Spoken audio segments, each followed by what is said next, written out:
میں نے ضلع اٹک کے گاؤں نکا کلاں کے ایک زمیندار گھرانے میں آنکھ کھولی۔ سن تھا 1966۔ ہمارے گاؤں کے نزدیک مشہور توت آئل فیلڈ ہے۔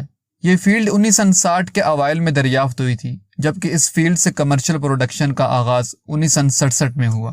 ہم کل 2 بھائی اور 4 بہنیں ہیں۔ میں نے گاؤں کے اسکول میں 4 جماعتیں پڑھی، 5ویں کلاس کی کتابیں خریدی ضرور تھیں، لیکن اس سے پہلے ہی دینی تعلیم حاصل کرنے کے لیے جہلم چلا گیا۔ میں نے اٹک سے جہلم کے لیے رخت سفر جون 1974 میں باندھا۔ عمر بمشکل 8 برس ہوگی۔ یوں اپنے بچپن اور لڑکپن کا ایک حصہ میں نے جہلم میں گزارا۔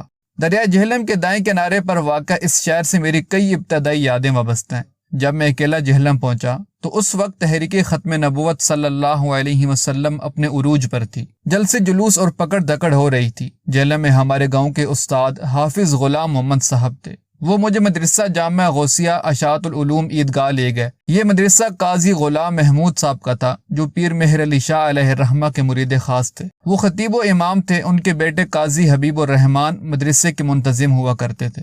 مدرسے میں جن استاد سے میں نے حفظ قرآن کا آغاز کیا، ان کا نام قاری غلام یاسین تھا۔ وہ نابینا تھے، گجرات سے تعلق تھا۔ بعد میں قاضی امانت علی صاحب مجھے حفظ کراتے رہے۔ ایک روز مدرسے میں لڑائی ہو گئی۔ مدرسے میں ہم ایک ہی گاؤں کے کوئی 20-21 طلبہ تھے۔ ان میں سے ہی ایک طالب علم گل محمد نے کسی بات پر باورچی کو مارا تھا۔ باورچی کو خاصی چوٹیں آئیں۔ اس واقعے پر گل محمد کو مدرسے سے نکالا جا رہا تھا تو ہمارے استاد جو گاؤں سے ہم سب طلبہ کو لے کر آئے تھے، انہوں نے ہمیں مشین محلہ نمبر 1 پر واقع دارالعلوم میں داخلہ دلا دیا۔ 12 سپارے میں نے جامعہ غوثیہ اشاعت العلوم میں حفظ کر لیے تھے۔ باقی 18 پارے مشین محلہ نمبر 1 دارالعلوم میں حفظ کیے۔ یوں 4 برس کے عرصے میں میں نے قرآن پاک حفظ کیا۔ اس وقت میری عمر 12 برس کے لگ بھگ تھی۔ قرآن پاک حفظ کرنے کے بعد مدینہ چلا گیا۔ یہ ضلع گجرات کا ہی ایک کمرشل قصبہ ہے۔ وہاں 2 برس تک قرات پڑھی، پھر 1980 میں لاہور آ گیا۔ اس کے بعد زندگی کا بیشتر حصہ لاہور میں گزرا۔